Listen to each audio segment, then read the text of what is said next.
Hola, hola, amigas y amigos, bienvenidos a un nuevo video. Continuando con el tema del método de Jacobi para resolver sistemas de ecuaciones lineales, en el video anterior dejamos planteado un sistema de ecuaciones a resolver, que justamente ya me tomé la libertad de mostrárselos aquí en pantalla, y lo que vamos a ver en este video es cómo podemos implementar la solución aplicando el método de Jacobi, pues utilizando Excel. Así es que bienvenidas y bienvenidos, comenzamos.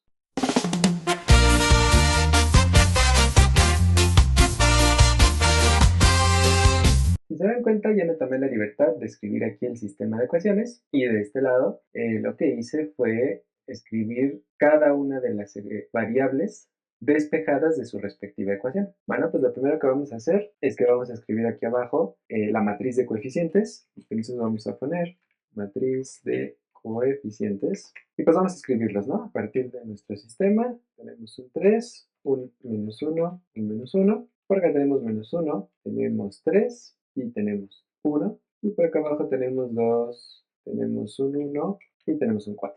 Ahora bien, recuerden que para que el sistema de ecuaciones tenga solución empleando el método de Jacobi, se tiene forzosamente que cumplir un criterio de convergencia. Es decir, la solución aplicando este método tiene que converger. Y para ello, pues se tiene que cumplir que el valor absoluto de cada uno de los elementos de la diagonal principal sea mayor o igual que la suma de los valores absolutos del resto de los coeficientes de la matriz. Entonces, pues vamos a hacer esa prueba justamente aquí. Primero vamos a escribir aquí los valores absolutos de la diagonal principal. Entonces, para eso, pues vamos a utilizar valor absoluto de cada uno de los elementos de la diagonal principal. Aquí tenemos el primero, el segundo elemento de la diagonal principal y el tercer elemento de la diagonal principal.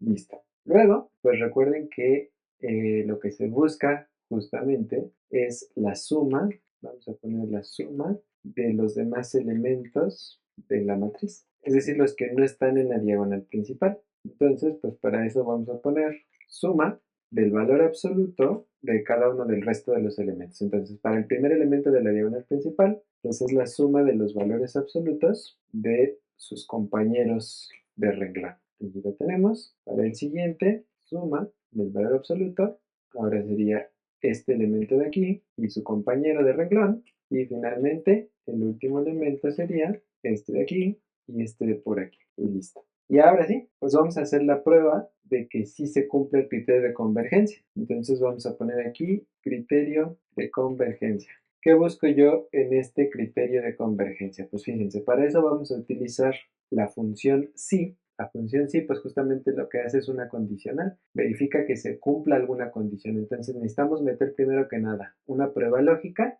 que es lo que va a comparar, y que me dé una respuesta si sí se cumple o que me dé otra respuesta si no se cumple. Entonces, ¿qué es lo que yo busco que sí se cumpla? Pues que cada valor absoluto de cada elemento de la diagonal principal sea mayor o igual que la suma de los valores absolutos de sus compañeros de renglón. Entonces vamos a utilizar para eso otra función que se llama y, porque pues busco que se cumplan varias cosas simultáneamente y entonces lo que quiero que se cumpla es que el primer elemento de la diagonal principal sea mayor o igual que la suma de sus compañeros de renglón. Separamos por una coma, es decir, y que el segundo elemento de la diagonal principal sea mayor o igual que la suma de sus compañeros de renglón y que el tercer elemento de la diagonal principal sea mayor o igual que la suma de sus compañeros de renglón. Si esto se cumple, entonces si todo esto se cumple, si todo esto es verdadero, pues quiero que me imprima cumple. De lo contrario, de no ser cierto esto, pues quiero que me imprima no cumple. Entonces le damos Enter y como podrán darse cuenta, pues aquí me está diciendo que sí cumple.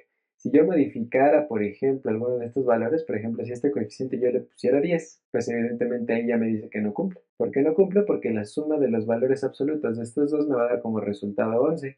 Y 11 no es mayor o igual que su respectivo elemento de la diagonal principal. Entonces, pues ahí tenemos la manera de comprobar que sí se cumple el criterio de convergencia. Y entonces una vez que se cumple el criterio de convergencia, pues ya lo único que tengo que venir a hacer, pues es a realizar mis iteraciones. Entonces vamos a poner una primera columna en donde voy a tener el número de iteraciones. Una siguiente columna donde vamos a tener nuestras variables, x1, por acá vamos a tener x2 y por acá vamos a tener x3. Y además también necesitamos los errores. Entonces vamos a poner error de x1, vamos a poner error de x2 y una tercera columna que se llame error de x3. Listo. Entonces en las iteraciones, pues empezamos cuando no hay iteraciones, debe ser esta más 1.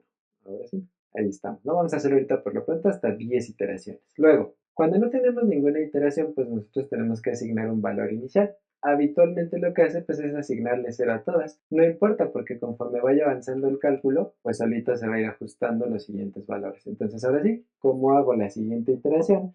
Bueno, pues ya aquí tengo mis ecuaciones de recurrencia, que aquí ya están despejadas. Entonces la variable 1 la calculo, bueno, va a ser algo entre 3 de una vez. ¿Y qué es ese algo? Ah, bueno, pues muy sencillo, ese algo es 1 más x2, pero x2 de la iteración anterior, más x3 de la iteración anterior. Y listo, ahí tengo mi primer valor. Luego, la x2 se va a calcular también como algo entre 3. ¿Y cómo se calcula? Pues es 3 más x1, obviamente la x1 de la iteración anterior, menos x3, desde luego de la iteración anterior. Y por último, para calcular x3, ahora es algo entre 4 y lo que tenemos que hacer es 7 menos 2 que multiplica a x1, desde luego de la iteración anterior, menos x2. Y listo, ya ahí tengo los valores de x de mi segunda iteración. Y pues listo, ¿no? O sea, con eso voy a poder ir para abajo y listo. Ahí ya me va calculando mis resultados. Ahora bien, ¿cómo puedo saber si lo que estoy haciendo está bien o no? Pues para eso tengo que calcular el error. Y el error lo vamos a calcular como una división, ¿verdad? Entonces, bueno, para empezar va multiplicado por 100 para convertirlo a porcentaje. Y acá vamos a tener algo entre otro algo. Arriba lo que vamos a tener es el valor absoluto de quién, pues de una resta, del valor nuevo menos el valor de la iteración anterior, dividido entre el valor nuevo. Y eso multiplicado por 100. Entonces, bueno, obviamente en la primera iteración tenemos un error del 100% porque se está llevando a cabo el salto total, ¿no? Pero a medida que yo vaya avanzando, pues este error va disminuyendo. De tal suerte que, como pueden darse ustedes cuenta, a la 10ª iteración yo tengo que mis variables valen 1, cada una de ellas, y que los errores, el error más grande, digamos, pues es del 0.0048%. Pues eso podemos decir que ya está bien hecho. O si ustedes quieren, pues podrían avanzar todavía más, ¿no? Hacer más iteraciones, tantas iteraciones como quieran. Obviamente noten que, pues, después de la 10ª iteración ya no va cambiando el resultado, porque yo estoy dejando aquí que no haya cifras decimales. Obviamente si yo aumento las cifras decimales, pues seguramente sí habrá cambios, pero seguramente ya con muchas cifras decimales, miren, ahí es evidente que sí hay cambios, pues obviamente es un tanto irrelevante, ¿no? Ya digamos con 3, con 4 cifras decimales y no cambia nada, pues ya tenemos un valor bastante bueno. Y de todos modos vean cómo los errores pues se van volviendo cada vez más insignificantes. Entonces, pues listo. Así es como se resuelve en Excel un sistema de ecuaciones lineales aplicando el método de Jacobi. Bueno, pero pues ya que por aquí andamos, vamos a mostrar cómo se programaría la implementación de este método de Jacobi utilizando MATLAB. Entonces, para esto, pues les recomiendo que visiten la página de MathWorks con sus cuentas institucionales de estudiantes, pues les van a permitir abrirse una cuenta gratuita. Y entonces, ya estando aquí, pues ustedes tienen acceso a un Drive donde pueden guardar sus archivos y demás. Pero lo más interesante es que hay un compilador virtual. Entonces, le damos a abrir a este compilador virtual y ustedes van a tener su compilador ahí en línea sin necesidad de utilizar memoria de sus computadoras o algo por el estilo. Basta con que tengan una memoria RAM pues medianamente razonable y una buena conexión a internet. Entonces, normalmente lo que les va a aparecer es algo como esto. Ustedes pueden abrir un nuevo cuaderno, New Script, una nueva hoja de trabajo. Y pues vamos aquí a mostrar cómo serían las líneas, cómo sería la secuencia de cálculo para este método de Jacobi. Voy a hacer un poquito más grande la letra para que la puedan ver bien. Vale, entonces lo primero que vamos a hacer es que vamos a poner aquí dos líneas, una que se llame CLC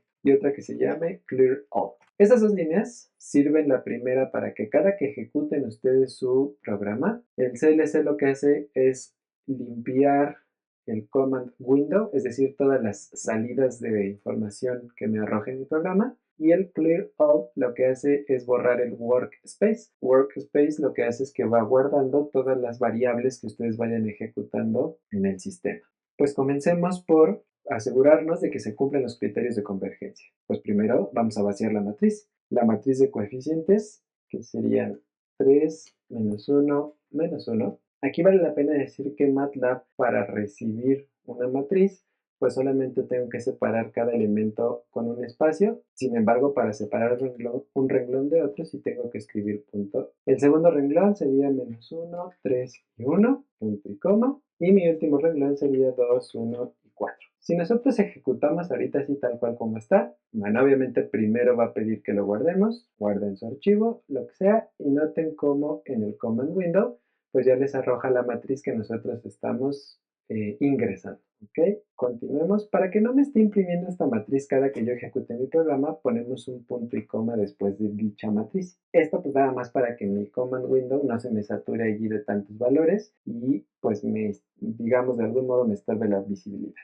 Vamos entonces a hacer nuestro criterio de comparación. Entonces, para ello, pues vamos a elegir cada uno de los elementos de nuestra diagonal principal. Entonces vamos a llamarle al A11 y este A11 pues es de la matriz y entre paréntesis seleccionamos la posición. Si lo piensan, la posición pues es la 1,1. Para que no me lo esté imprimiendo, le ponemos punto y coma. Luego, el coeficiente A22 sería evidentemente el elemento A2,2.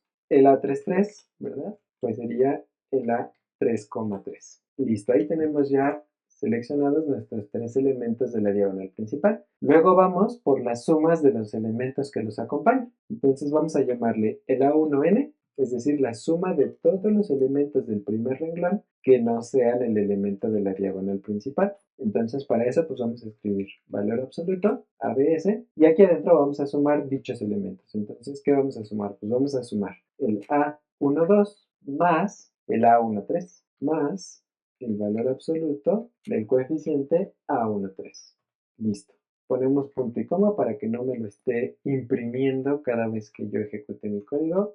Y ahora hay que hacer lo mismo para los elementos del segundo renglón y para los elementos del tercer renglón. Entonces, el elemento A2n es igual al valor absoluto del elemento A21 más el valor absoluto del elemento A23. Volvemos a poner punto y coma. Y por último, el elemento A3n pues va a ser la suma de todos los elementos del tercer renglón. Entonces ponemos valor absoluto del elemento A13, perdón, A31 más bien, A31 más el valor absoluto del elemento A32. Y ahora sí, pongamos nuestra condición para asegurarnos de que se cumple el criterio de convergencia. Entonces, para eso ponemos el comando if, esa es la condicional, ¿no? Entonces, si el elemento A11 es mayor o igual que el A1n, es decir, que la suma de sus compañeros, y, porque se tienen que cumplir los tres simultáneamente,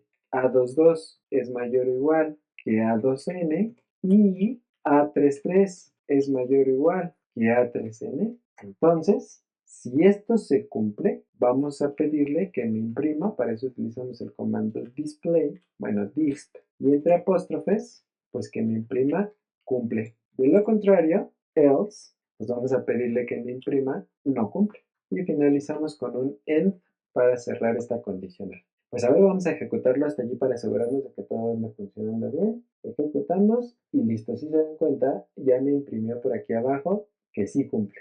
Porque desde luego, pues ya sabíamos que mi sistema sí cumplía con esta condición. Ok, y ya llegamos hasta allí, pues ya lo demás es bastante sencillo, que simplemente va a ser, pues, programar la solución, digamos. Entonces, antes de decirle qué pasa si no cumple, porque si no cumple, pues ya no tiene chiste que calcule nada, ¿no? Entonces aquí, si sí cumple, después de que me imprima que sí cumple, pues ya vamos a pedirle que me haga mi cálculo. Entonces, vamos a meter un ciclo for, entonces vamos a decir que desde que k vale 1 y hasta n, obviamente n pues tendrá que ser el número de iteraciones, pero para eso pues habrá primero de que declarar cuánto vale n. Vamos a ponerle que n valga 100 iteraciones. Recuerden poner el punto y coma para que no me esté imprimiendo cada vez cosas que no necesito. Y entonces, desde que k vale 1 y hasta que vale n, ¿qué es lo que queremos que haga?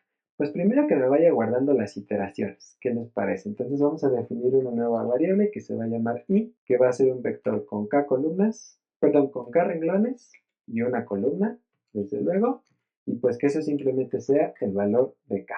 Allí me lo va a ir guardando cada vez que se vaya ejecutando esta cosa. Y entonces ahora sí, vamos a poner otra condicional.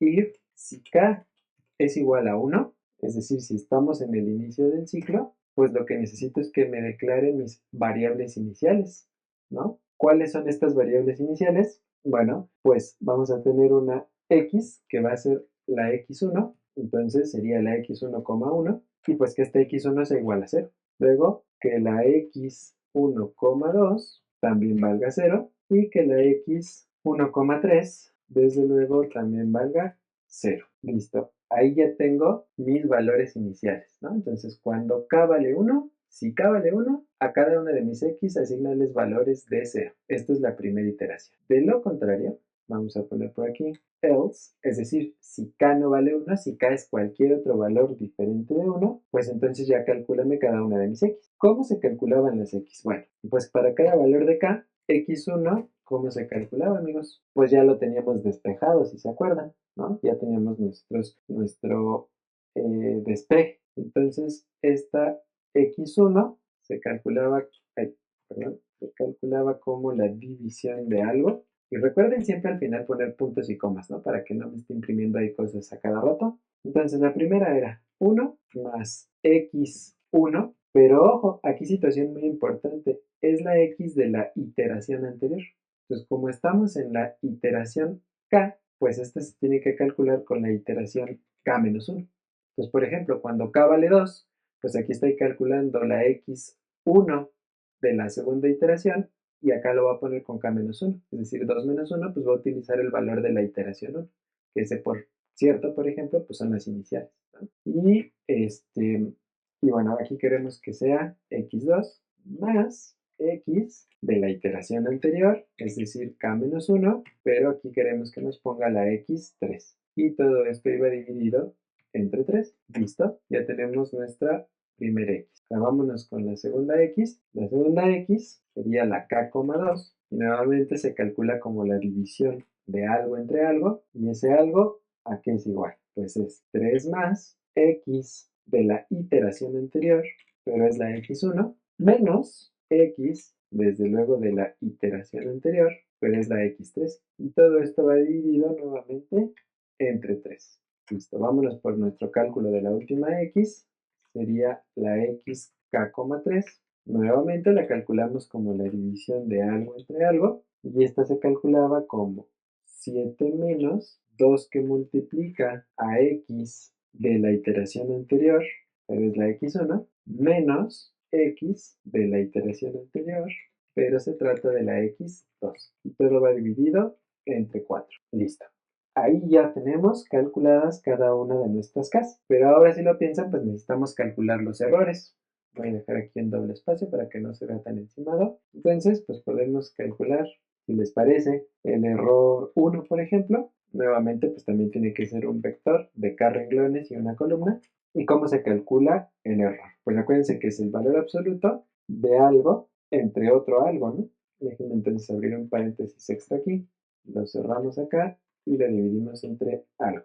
Bueno, y si lo piensan como lo queremos en porcentaje, pues todo esto va multiplicado por 100. Entonces un paréntesis más que englobe todo y multiplicado por 100. No se olviden del punto y coma. Déjenme de una vez copiar esto y pegarlo 3 veces para no estar escribiendo tanto. Ahí está. ¿Qué va aquí arriba? ¿Valor absoluto de quién? De la variable en la iteración actual, entonces sería la x de la iteración k, o sea, la iteración actual, es la x1, menos la x de la iteración anterior. Entonces sería la x k-1 y es la x1, dividido entre la x actual. Entonces sería la x de k,1. Listo. Por acá abajo va lo mismo, nada más que ahora este se va a llamar error 2. Y entonces esto se calcularía como x k,2 menos la x k-1,2 dividido entre la x de la iteración actual, k,2. Y acá abajo, pues vámonos con la tercera. Error 3, k3, y aquí sería la x iteración actual, pero es x3, menos la x de la iteración anterior, k-1, y es la x3, y dividido entre la x de la iteración actual. Listo, con eso ya tenemos calculadas pues todas nuestras x y todos nuestros errores. Ok, una vez llegadas a este punto, vale la pena que de una vez pongamos end para cerrar nuestro if. ¿Recuerdan que dijimos que si x valía, perdón, que si k valía 1, si k vale 1, entonces que asigne los valores iniciales. De lo contrario, pues que se aviente todo mi cálculo y listo. Allí cerramos nuestro end. Ahora, aquí hay que hacer algo muy importante. Y es algo muy importante, pues es que hay que poner nuestro criterio de detención, es decir, en qué momento se va a detener de calcular. Porque si yo lo dejo así como está ahorita, pues va a calcular las n veces. O sea, se va a aventar 100 cálculos y pues quién sabe en qué momento esté bien o esté mal. Entonces para eso pues hay que decirle dónde se detenga. ¿Cómo le vamos a decir dónde se detenga? Bueno, pues vamos a poner nuevamente un if y vamos a decir que si el error, que de hecho a ver ahorita que lo pienso, ni siquiera valía la pena que le pusiéramos aquí error 1, error 2 o error 3, basta con que lo dejemos solo en error, porque aquí ya lo estamos etiquetando, ¿no? Este sería el error de la variable 1, este sería el error de la variable 2 y este sería el error de la variable 3. Entonces, si el error en la iteración en la que vaya de la variable 1 es, bueno, pero antes que eso, ¿no? Y el error de la iteración que sea que vaya, pero de la variable 2 y el error de la iteración que corresponda y de la variable 3, si los tres cumplen con ser menores o iguales que algún valor que yo elija, por ejemplo, 1%, vamos a decirlo así, 1.0%, entonces, ¿qué quiero que hagas? Si eso se cumple, si sí se cumple, pues quiero que te detengas, ¿no? Si eso se cumple, quiero que te detengas. Break. Y finalizamos. Cuando yo cierro aquí esta condicional if, si no se cumple, pues entonces no le va a hacer caso a esto. No se va a parar y entonces se va a volver a actualizar, K tomará el valor que sigue y volverá a hacer todo lo que tenga que hacer. Cuando acabe de calcular, va a volver a hacer esta comparación. Si sigue sin cumplirse, pues no se va a detener y K toma el siguiente valor y así. Cuando llegue en el instante en el que sí se cumpla, entonces ahí se rompe, se detiene y listo, sale, ¿no? Ok, bueno, pues ahí tendríamos, según yo, ya todo nuestro sistema completo. Ahora pues nada más queremos que nos imprima los resultados. Queremos que nos imprima resultados. Y entonces para eso pues vamos a declarar una variable que se llame t y esta variable pues que sea una tabla. ¿Qué elementos quiero que tenga la tabla? Pues quiero que tenga el número de iteraciones, quiero que tenga a todas mis x y quiero que tenga a todos mis errores. Y listo.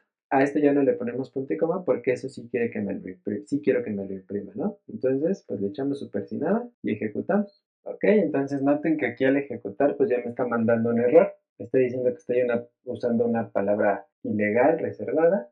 Eso seguramente tiene que ver con que por allí habría algún ciclo o algo y no lo cerré. Entonces, a ver, vamos de adentro hacia afuera. Aquí tenemos un if que se cierra aquí instantáneamente. Si vamos para afuera, tenemos un if que tiene su correspondiente else y aquí se cierra automáticamente. Hasta ahí no hay problema. Sin embargo, aquí tenemos un for que abre, pero nunca cierra, porque este if, el if original, pues tiene su respectivo else y tiene su end. Sin embargo, este for, este ciclo lo abrimos aquí y nunca lo cerramos. Entonces, bueno, ahí yo nada más les recomiendo que tengan mucho cuidado con eso. Es más, cada que abran un ciclo o una condicional, yo les diría escriban el end inmediatamente para que no se les olvide. Ahí está. Pues vean cómo ya lo cerró. Todo listo, ahora sí. Y entonces, pues creo yo que ya está listo para ejecutarse. Volvemos a ejecutar y listo. Vean cómo me arroja mi tablita. Esta tablita me escribe una primera columna donde tiene cada una de las iteraciones. Obviamente cuando i vale 1, es decir, en el primer valor, en el valor inicial, pues todas las x valen 0. Y ya de ahí en adelante me empieza a calcular. Entonces, hace 7 iteraciones. ¿Por qué? Porque yo le dije que se parara en el 1%. Y entonces, pues noten que aquí el primer error es menor al 1%, el último error es menor al 1%, y el error del medio, pues es justamente el 1%. ¿No? Por eso se detuvo. ¿Qué tengo que hacer para que haga más iteraciones? Pues reducir el criterio de convergencia. Pues en lugar de poner 1.0, podemos poner 0.01, por ejemplo, ¿no? 0.01%. Vuelvo a ejecutar y vean cómo ahora me hace 11 iteraciones. Y ahí está, ¿no? El primer valor ya me da 1, el último el de x3 también me da 1, y bueno, el del medio me da .397. Pues bueno, ahí yo puedo estar jugando con esto todo el tiempo. Ahora fíjense bien, podemos vernos todavía un poquito más profesionales, porque pues esto aplica para esta matriz que estamos nosotros agregando ahorita, pero solo para esta. Si yo quisiera cambiar el sistema de ecuaciones, pues ya no funcionaría. Entonces, ¿qué puedo hacer para modificar eso? Pues pedirle al usuario que meta su propia matriz. Pues para eso vamos a usar el comando input entre paréntesis y con apóstrofes. Entonces vamos a decirle al usuario, ingrese los valores de la matriz de coeficientes. Y ojo, hay que decirle al usuario que tiene que estar entre corchetes y separando cada renglón con punto y coma. Pero luego con eso no es suficiente, porque luego le vamos a tener que pedir al usuario que también meta el vector de términos independientes. Pues a ese le vamos a llamar P minúscula. Y pues también vamos a pedirle al usuario que lo ingrese. No se olviden de poner siempre punto y coma al final. Aquí adentro entre apóstrofes. Entonces, es decir, pidámosle al usuario. Ingrese el vector de términos independientes. Pues nada más entre corchetes. Entre corchetes. Listo. Ahora, ¿qué queremos que haga con eso? Bueno, pues esto lo va a hacer exactamente igual. Va a leer cada uno de mis valores de la matriz, porque pues la matriz va a estar así asignada. Va a calcular, va a escribir esta condicional. Ahora, lo único que sí tenemos que modificar pues son los valores de acá. Bueno, estos no, los iniciales se van a quedar igual, pero sí cada uno de los cálculos de aquí, porque si se dan cuenta estos números son los números que aplican para el sistema de ecuaciones que estábamos resolviendo ahorita. Pero si yo quiero resolver un sistema de ecuaciones diferente, entonces estos valores van a cambiar. Pues para que automáticamente me lo seleccione, pues vamos a modificar, ¿no? Entonces aquí iría el primer término independiente, pues ese sería el B1. En la siguiente ecuación, en lugar de 3, pues iría el B2, y en la última ecuación, en lugar de 7, iría el B3. Ahí estamos. Luego, después recuerden que todos son negativos porque pasan restando, ¿no? Entonces aquí, ¿qué término iría? Pues iría de la matriz, iría el término a 1,2, que es el correspondiente a la x2, si lo piensan. Y pues aquí nada más decirles que tienen que estar multiplicando. Y acá también va negativo y va el término a 1,3 multiplicado por la x3. Y dividido, pues aquí ya no va dividido entre a3, ¿verdad? Digo, bueno, no va dividido entre 3, sino que va dividido entre el coeficiente de la diagonal principal, es decir, el 1,1. Listo. Vámonos con la segunda variable.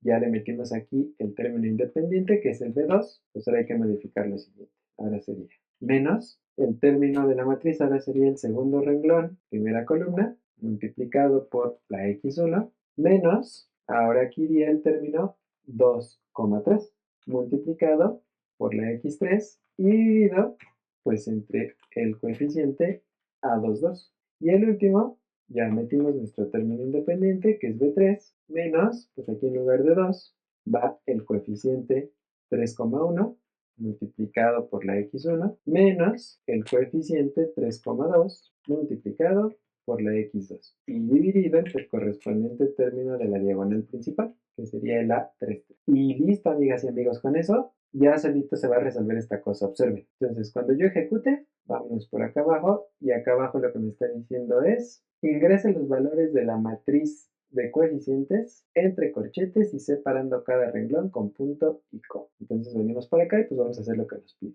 Ponemos entre corchetes y escribimos nuestros coeficientes. 3, acuérdense que cada elemento se separa solamente con espacio, menos 1, espacio, menos 1. Ahí tengo el primer renglón. Entonces ahora sí, punto y coma, espacio, menos 1, 3, 1, punto y coma, espacio, 2, 1, 4. Listo. Ahí está la diagonal principal y damos enter. Luego dice, ingresa el vector de términos independientes entre corchetes. Ponemos nuestros corchetes y el vector de términos independientes es 1, 3 y 7. Damos enter y listo. Ahí están otra vez mis resultados, ¿ya vieron? Automáticamente me arroja mis resultados. Pero la ventaja que tenemos con el haber hecho esto es que ahora este código que tenemos aquí pues ya aplica para cualquier matriz que yo quiera resolver, para cualquier sistema de ecuaciones, quiero decir, que yo quiera resolver. Entonces, pues vamos a intentar otro, por ejemplo.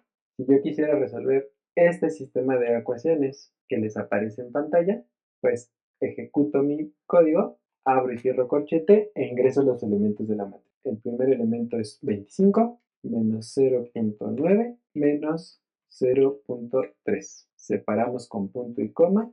Segundo renglón, 3.7, espacio, menos 7.3, espacio, menos 0.1. Volvemos a separar con punto y coma, vámonos al tercer renglón, y entonces sería 0.7, 0.1 y menos 8.2. Le damos Enter. Ahora me pide que ingrese entre corchetes mi vector de términos independientes. Entonces tenemos el 20.2, espacio, menos 18.9, espacio, menos 56.4. Damos Enter. Y de entrada me está diciendo que no cumple. Entonces, como no cumple, pues entonces evidentemente el sistema no tiene solución alguna.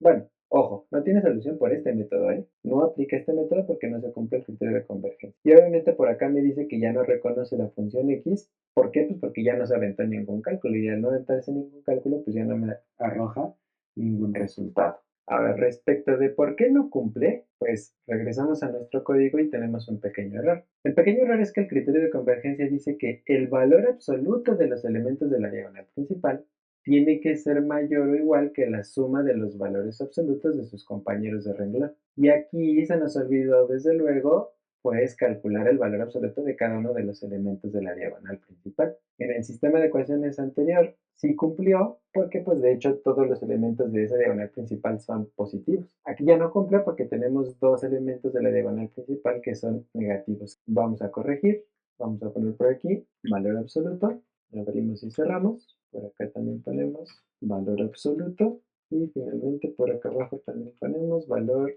absoluto. Vuelvo a ejecutar, ejecuto y ahora sí, me otorga mis resultados. Y ven cómo rápido llegamos al resultado, ¿no? En tan solo 6 iteraciones, pues ya tenemos un error menor al 0.01% y por lo tanto, pues ya tenemos allí resultados. X1 vale, pues yo diría que vale 1 o tiende a valer 1. X2 vale 3 y X3 vale 7. Si lo quiero más certero todavía, pues elijamos un criterio de convergencia menor. Por ejemplo, ¿qué les parece que ponemos 0.00, una 10 milésima de punto porcentual? Ejecuto y bueno, otra vez me va a pedir que ingrese los elementos. Vamos a dar Enter y listo. Pues ya, miren, ahí ya ese valor ya está muchísimo más decente. En 9 iteraciones, pues ya me da los valores 1, 3 y 7. Bueno, amigas y amigos, espero que este video haya sido de utilidad. Obviamente en un video posterior, pues vamos a ver cómo se puede aplicar esta implementación, ya sea en Excel o en MATLAB, pues a la solución de algún problema ingenieril o algún problema de la vida cotidiana. Bueno, me ayudarían mucho, pues ya saben, ¿no? Compartiendo, reaccionando, etcétera, etcétera. Cuídense mucho. Hasta la próxima.